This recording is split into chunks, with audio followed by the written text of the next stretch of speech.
Bonsoir à toutes et à tous et bienvenue sur Monaco Info. Je suis ravi de vous retrouver pour une nouvelle semaine et donc une nouvelle édition. Et voici le sommaire. Le temps est pour le moment très agréable, une aubaine pour les plagistes du Larvoto. Nous irons à leur rencontre pour un bilan estival et nous serons avec Elodie King, l'administrateur des domaines, qui nous présentera les perspectives d'avenir pour ce site balnéaire destiné à être ouvert toute l'année avec prochainement plusieurs nouveaux commerces. Nous ouvrirons une page sport entre les résultats de foot, de basket, de F1, mais également de la dernière édition du e-rally de Monte-Carlo qui vient de s'achever. La transition numérique est un véritable enjeu en principauté, une transition dans le but d'améliorer la vie quotidienne des habitants, mais également des entreprises implantées à Monaco. C'est ce que nous verrons avec notre deuxième invité, Frédéric Ginta, que ce soit en ce qui concerne la mobilité, la santé ou encore l'éducation. Nous suivrons d'ailleurs des cours de coding à l'école des Révoirs ou au cours Saint-Maur à l'occasion de la semaine européenne dédiée au codage et aux technologies numériques. Et pour finir, nous reviendrons sur les liens qui unissent cette année Monaco et la région du Québec en matière de musique classique dans le cadre des concerts de l'Orchestre Philharmonique de Monte-Carlo. Pour débuter ce journal, partons sur la plage du Larvoto, qui a vécu le premier été sous ses nouvelles installations. Yannick Debever et Serge Prémont se sont rendus sur place pour tenter de tirer un bilan du côté des commerçants et usagers. Même si le temps magnifique n'en donne pas l'impression, la saison estivale est bel et bien terminée. Pour la nouvelle plage du Larvoto, c'était le premier été et le moins que l'on puisse dire, c'est qu'il était radieux pour les commerçants. Il y a eu du rythme dès le départ. Donc pas facile évidemment à gérer d'entrée de saison comme ça. Très beau mois de septembre également. Les congrès nous ont fait beaucoup de bien au Grimaldi Forum, énormément de monde. Et finalement le petit été indien est très positif également pour la pré-saison. Donc pour l'instant que du bon à déclarer. Ces commerces nouvellement installés au Larvoto ont la particularité de rester ouverts à l'année avec l'objectif de créer un quartier dynamique et ce, peu importe la saison. On nous avait annoncé que ce serait un quartier qu'il fallait qu'il vive l'hiver aussi, parce que l'été, bien sûr, il y a beaucoup de monde. Mais l'hiver, effectivement, c'était assez calme. Et avec les belles journées qu'on a quand même dans notre pays, autant que le commerce et les gens en profitent au maximum. Je pense surtout à la clientèle, ça va quand même leur offrir l'opportunité de pouvoir bénéficier de belles infrastructures tout au long de l'année, d'avoir des commerçants, des restaurateurs qui sont installés depuis longtemps et qui ont fait preuve de leur professionnalisme. Entamés à l'automne 2019, les travaux de modernisation du complexe balnéaire du Larvoto se sont achevés début juillet. La plage est bordée d'une surface commerciale de 4800 m², laissant la place aux balades familiales. C'est très bien, ça donne un peu d'ambiance. On l'utilise autant comme restaurant que pour se promener. Moi, je me baigne pratiquement toute l'année, surtout l'hiver. Et donc, c'est agréable quand mon épouse m'accompagne, elle craint l'eau froide, qu'on puisse éventuellement partager un déjeuner au bord de l'eau, comme ça, en plein hiver, c'est magnifique. Si le gros œuvre est terminé, il reste encore quelques finitions à installer. Panneaux solaires et jeux d'enfants viendront fournir la promenade supérieure. Elodie King, bonsoir. Bonsoir Fabien. Vous êtes administrateur des domaines. On vient de le voir, c'est l'été indien sur la plage du Larvoto. Nous allons poursuivre cet état des lieux concernant les commerces situés sur cette plage. Comment se porte-t-il depuis l'ouverture début juillet? On l'a vu, c'est plutôt positif là. Alors, le bilan de la saison est extrêmement positif. Je pense que toute la population a pu apprécier cette rénovation assez grandiose de notre belle plage du Larvoto. En ce qui concerne les commerces, effectivement, ils ont tous emménagé dans des locaux qui sont bien plus grands en termes d'espace que ce qu'ils avaient précédemment. Donc, c'est vrai que tout le monde est très satisfait de cette saison, positive pour tout le monde. Comme vous voyez, qui se prolonge puisqu'il fait encore très très beau et très chaud, donc c'est très positif pour les commerçants. Et qui va se prolonger encore. Qu'est-il prévu à l'approche de la saison hivernale? Ça va être complexe pour eux de rester ouverts, à votre avis? Le souhait du gouvernement princier, dès le départ, était que cette zone devienne une zone, on va dire, commerciale animée toute l'année. Il faut savoir que de nouveaux commerçants vont commencer leurs travaux d'ici la fin de l'année et en début d'année prochaine. Donc il y aura quand même quelques petites nuisances, mais ça reste des aménagements intérieurs. Donc nous, vraiment, le souhait, on espère que le temps restera clément, c'est que cette zone devienne vraiment un lieu d'animation et un lieu de vie pour l'ensemble de la population. Eh bien, quels seront les prochains commerces ou activités attendues suite au dernier appel d'offres ? Nous aurons à l'extrémité de la plage, côté méridien, une enseigne qui marche très bien, qui a beaucoup de succès en France, c'est l'enseigne Big Mama, qui est de la restauration plutôt italienne à prix raisonnable. Ensuite, les 2 duplex qui se trouvent au centre de la plage sont équipés d'extraction. Donc nous avions aussi des dossiers de restaurants. Donc nous aurons un restaurant mexicain, Sexy Tacos, et un restaurant de type plutôt méditerranéen, Healthy Food. D'accord. Ensuite, pour compléter cette offre, nous allons avoir un institut de beauté, une boulangerie Costa, et également un magasin de décoration. Mais écoutez, on en sait déjà beaucoup plus sur ce qui va se dérouler. On a les dates à peu près d'ouverture. Ces commerces devraient voir le jour quand? L'objectif pour tout le monde, c'est printemps-été de l'année prochaine, que l'ensemble des commerces soient tous occupés avec une offre très diversifiée qui, je pense, sera de nature à vraiment habituer les gens à venir au Larvoto, pas que pour la plage, mais pour faire du shopping, pour aller à la salle de sport, à la crèche. Donc je pense que ça va devenir un lieu de vie. En tout cas, c'est le challenge et c'est ce qu'on veut tous, un lieu de vie à l'année. Voilà, un lieu de vie à l'année sur les plages du Larvoto. Élodie Kang, merci. Merci à vous, bonne soirée. Bonne soirée. On passe au point info avec vous, Alexandra Pani. Bonsoir. Un point info, comme chaque lundi, sportif. Bonsoir Fabien, bonsoir à tous. On débute avec du basket. Après s'être imposé sur le parquet de Paula Cortez ce dimanche, les Rocaboys sont à nouveau rendez-vous très important à Gaston Médecin en Euroleague. Les Monégasques reçoivent mardi à 19h l'Étoile Rouge de Belgrade. Un match à suivre bien entendu sur notre antenne en direct avec aux commentaires David Cosette et Ali Traoré. Et pour ceux qui suivront la rencontre, vous pourrez remarquer qu'aussi bien le staff que les joueurs porteront un ruban rose, mais aussi la salle se mettra aux couleurs d'Octobre Rose pour sensibiliser au dépistage du cancer du sein. Retour sur le Grand Prix des États-Unis qui s'est déroulé pour nous dans la soirée de dimanche. Et c'est le Hollandais Max Verstappen, Fabien, qui s'est imposé hier devant Lewis Hamilton et Sergio Pérez. Charles Leclerc se classe à la 4e place. Au championnat des pilotes, il comptabilise donc 128 points et se classe à la 6e position. Max Verstappen, Lewis Hamilton et Valtteri Bottas sont pour l'heure le trio de tête. En football, l'AS Monaco s'est imposé aisément face à Montpellier dimanche. Tout à fait Fabien, 3 jours après leur très belle victoire sur le terrain du PSV Eindhoven en Ligue Europa, les Rouges et Blancs inscrivent un nouveau succès en Ligue 1. Ils s'imposent 3-1 face aux Montpelliérains et réalisent une excellente première partie. Prochain match à Brest dimanche à 21h pour le compte de la 12e journée de Ligue 1. Monaco qui, à ce jour, est 8e au classement de Ligue 1. Merci Alexandra, on se retrouve dans quelques instants. À présent, un coup de projecteur sur la 5e édition du e-rally. Comme à chaque fois, la course 100% électrique a remporté un franc succès. Avec cette année, un parcours des plus corsés. Le détail dans ce reportage signé Vanessa Dessy sur des images de Thomas Deus et Alexandra Marangoni. Avec un parcours des plus relevés comprenant 350 km contre le chrono réparti en 15 spéciales de régularité et près de 1000 km de liaison, la 5e édition du e-rally s'est déroulée dans les meilleures conditions. Une belle aventure humaine et un défi relevé par le team Dag et Monégu, composé de 4 concurrents créés à l'initiative de Jacques Pastor. Ça reflète aussi l'esprit de ce rallye. C'est-à-dire qu'on est là pour faire de la compétition, on est là pour battre les autres, mais ce qui n'empêche pas d'avoir une bonne amitié entre nous, une solidarité, voire même aider les autres, puisqu'au sein du team, c'est ce qu'on a essayé de faire avec ceux qui avaient moins d'expérience que nous. Différentes entités de la principauté se sont donc réunies afin de se challenger.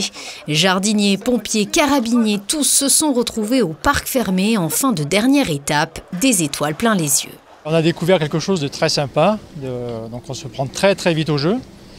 Et l'organisation, fantastique, on connaît l'organisation de l'ACM. Une très belle aventure, on remercie énormément tous ceux qui nous ont invités, ceux qui nous ont aidés, donc la team Dag et Monégu, l'ACM pour l'organisation, et c'est vraiment merveilleux. Très bien, tout bien organisé, tout, c'est fatigant, il faut être vraiment concentré. La première fois pour moi et très surpris en fait, c'est vraiment la régularité. Ça va doucement, mais par contre, quand il faut tenir une vitesse de 30 à l'heure dans des petites routes tirées, c'est pas évident. On a beaucoup appris, on a eu de la chance de connaître Serge et Jacques Pastor. Et grâce à eux, on a fait de la reconnaissance il y a 3 semaines, donc on a refait tous les parcours. Ça nous a été d'une grande aide. Sans eux, je pense qu'on n'aurait pas fait grand-chose. C'est une grande première avec des paysages magnifiques. J'avais un excellent pilote qui a bien assuré parce que dans les féminines, on termine quand même les étapes bien. On est quand même content que pour une première d'être aussi bien classé. Concurrents, mais surtout maire de Nevers, Denis Thuriot œuvre en faveur de la protection de la planète depuis de nombreuses années au travers de multiples actions. Le e-rally est donc pour lui un véritable exemple. L'épreuve 100% électrique et hydrogène vise à encourager les pilotes à adopter une conduite éco-responsable. Ville départ en 2018, il souhaite que Nevers puisse à nouveau accueillir la compétition en 2022. Moi, je me suis positionné pour accueillir à nouveau le rallye, éventuellement en ville de départ, et j'en serais très heureux. Donc l'e-rallye est le bienvenu à nouveau à Nevers, devant le Palais Ducal, qui est le premier des châteaux Renaissance sur la Loire, donc un lieu de prestige aussi. Il y en a beaucoup à Monaco, mais il y en a aussi un peu chez nous. Et ce 5e e-rallye Monte-Carlo a été remporté par un duo français, Frédéric Lancio et Nicolas Buot sur Volkswagen ID4. L'équipage a fait preuve d'une véritable justesse et continuité. Ils inscrivent ainsi leur nom au palmarès de l'opus 100% électrique et hydrogène. Et après le e-rallye, l'Automobile Club prépare déjà le prochain grand rendez-vous, la 90e édition du Rallye Monte-Carlo du 17 au 23 janvier, avec les toutes nouvelles WRC hybrides qui feront leur apparition en première mondiale. Si le monde de l'automobile est en pleine transition, le monde du numérique aussi, à Monaco. Cela porte un nom, Extended Monaco, ou plus clairement, le programme de transformation numérique de la Principauté. À ce propos, le prince s'est rendu au théâtre Princesse Grace, où une réunion a été organisée en ce début de soirée pour un point d'étape de cette Extended Monaco. Avec nous justement, le monsieur numérique de la Principauté, Frédéric Ginta, bonsoir. Bonsoir. On a beaucoup parlé d'Extended Monaco, là, en fin d'après-midi. Tout à fait. Le prince souverain a voulu revenir sur 3 aspects du programme. Le premier, c'était sa satisfaction sur le fait que le premier cycle est aujourd'hui achevé. Les grandes infrastructures numériques de la Principauté sont lancées, le cloud, la 5G, la fibre, l'antenne numérique. La deuxième chose, c'était le caractère, depuis le Covid, inéluctable et indispensable de cette transformation. Et la troisième, c'était un appel maintenant à utiliser ces fondations, à utiliser ces plateformes numériques pour transformer l'économie de la Principauté, pour transformer son attractivité, pour transformer ses politiques publiques. Alors un Extended Monaco pour les nuls en quelque sorte, qu'est-ce que l'Extended Monaco en quelques mots? En fait, le programme Extended Monaco, c'est une initiative gouvernementale, mais qui concerne l'ensemble de la Principauté, qui vise à faire de Monaco un leader dans le monde d'aujourd'hui, sur l'ensemble des sujets, dans le monde d'aujourd'hui, dans le monde numérique. C'est-à-dire qu'en gros, c'est un programme qui traite de la transformation de l'économie, de la modernisation de l'État, de la e-éducation, de la e-santé, de la Smart City, de la mobilité via le numérique. Et en fait, c'est dans un monde qui est devenu numérique, comment chaque problématique est abordée et comment Monaco, qui souhaite maintenir son attractivité hors norme, répond à chacun des sujets avec un contexte nouveau. C'est ça Extended Monaco. Quelques exemples concrets de cet Extended Monaco. Monaco est aujourd'hui le premier pays au monde où la programmation est enseignée de 3 à 18 ans. Ce qui permet à nos élèves, non pas de devenir des informaticiens, mais de développer en amont les capacités logiques, je dirais les capacités de compréhension du monde qui nous entoure. Si on prend la mobilité, vous avez aussi souligné ce sujet-là, aujourd'hui, pour venir à Monaco, on a lancé avec le département de l'équipement une application qui s'appelle Klaxit, qui permet en fait de favoriser le covoiturage et de cofinancer le covoiturage. Une fois que la personne est arrivée à Monaco, 5 à 6 000 personnes utilisent l'application Monapass pour prendre son bus, pour prendre un vélo, pour stationner. Donc quelque part, la mobilité, elle est devenue beaucoup plus facile, beaucoup plus lisible grâce au numérique en Principauté. Voilà, c'est 2 exemples que je voulais partager avec vous qui montrent que le numérique aujourd'hui, entre l'ensemble des élèves et les 6 000 personnes qui utilisent Monapass quotidiennement, est rentré dans les mœurs de Monaco. Justement, il y a des sujets qui concernent les entreprises, d'autres sujets? 50% des métiers qu'on connaît aujourd'hui n'existeront plus dans 10 ans. Des compétences qu'on acquérait pour 30 ans avant, aujourd'hui durent entre 2 et 5 ans. Donc on a un besoin immense pour la compétitivité de nos entreprises, de formation et de formation tout au long de la vie. C'est ce qu'on a lancé en partenariat avec le MEB et la FEDEM, dans le programme commun qu'on gère entre ma délégation et le département des finances et de l'économie. C'est ce qu'on a appelé les ateliers du numérique. Nous avons formé plus de 2000 personnes au numérique depuis plus d'1 an. Et chaque semaine, 500 personnes, 500 salariés de la principauté se forment sur la plateforme Extended Monaco pour l'entreprise en ligne. C'est un enjeu qui est aussi social qu'économique. Et la suite, j'imagine que le travail n'est pas terminé, il y a encore beaucoup de choses à faire. Aujourd'hui, on arrive dans un moment où l'entreprise, les leviers de croissance, les recettes futures doivent bénéficier encore plus du numérique. C'est pour ça qu'on souhaite que tout ce qui fait la force de Monaco, son ADN, que ce soit l'immobilier, que ce soit le yachting, le sport, le tourisme ou la finance, donc on a un vrai sujet d'attractivité pour nos résidents présents et futurs, parce que leurs besoins changent, leurs envies changent, les envies des habitants changent, on doit s'adapter pour être attractif, et en même temps on a un vrai besoin de transformer notre économie pour que nos secteurs de force le soient toujours dans le monde numérique. Et ça, c'est extrêmement important. Vous avez parlé il y a quelques instants de l'éducation et la transition numérique. Et bien justement, Christine Datomel s'est rendue à l'école des Révois pour suivre des cours de coding. On regarde ce reportage. Frédéric Ginta, merci d'avoir répondu à mes questions. Merci beaucoup. C'est la semaine européenne du coding. Les écoles du monde entier participent à cet événement, les établissements scolaires de la principauté aussi. La programmation ou le coding en anglais, un phénomène mondialisé depuis quelques années maintenant. Une discipline qui a intégré le programme scolaire et qui est inculquée à nos enfants dès leur plus jeune âge, depuis 2019 à Monaco. Le coding, c'est l'apprentissage des algorithmes. Ce sont des compétences que ces enfants-là auront à gérer, à connaître quand ils seront des étudiants, parce que pour leur cursus peut-être, mais dans tous les métiers maintenant il y a des applications, il faudra coder, il faudra programmer, et théoriquement ils devraient être autonomes dans ce genre de choses et pouvoir le faire pour tous les domaines professionnels. Là, il y a un vrai rebrassage un petit peu d'une sorte de hiérarchie qu'ils se sont donnée. C'est un bon élève en maths, en français. Et finalement, avec le coding, on a vraiment de vraies révélations. Des élèves qui d'habitude sont très discrets, très inhibés, qui là, par le plaisir de la chose, vraiment se révèlent, prennent des initiatives, deviennent des élèves moteurs. Et c'est pour ça que des fois, je les qualifie même d'experts. Ils deviennent des référents. Alors que certains élèves qui peuvent être très à l'aise en français ou en mathématiques peuvent parfois se retrouver désarmés par des nouvelles notions. J'aime bien faire des exercices comme ça pour être en équipe, pour jouer, pour faire plein de trucs comme ça. Dans ce cours, ce qui me plaît, c'est que nous devons programmer et après vous devez taper sur les touches, puis ça passe directement dans la carte et après ça va à la fin. Enseigné de la maternelle à la terminale, le coding est enseigné dans toutes les écoles de la principauté, du petit cours Saint-Maur au lycée Albert Ier, les enfants évoluant en fonction de leur âge et de leur capacité pour répondre aux attentes professionnelles de demain. Les vacances scolaires de la Toussaint débutent mercredi. Pourquoi pas faire du coding à la maison? Sinon, Alexandra, vous avez quelques idées pour occuper les enfants pendant ces quelques jours de congé. Oui, on commence avec le musée d'anthropologie préhistorique qui propose de fêter Halloween ce mercredi. Des ateliers sont organisés de 14h à 15h30, puis de 16h30 à 18h en fonction de l'âge. Fouilles archéologiques terrifiantes, recherche d'ossements, chasse au trésor, escape game et allumage du feu magique. Et pour toute la famille, de 18h à 19h, la visite nocturne du musée.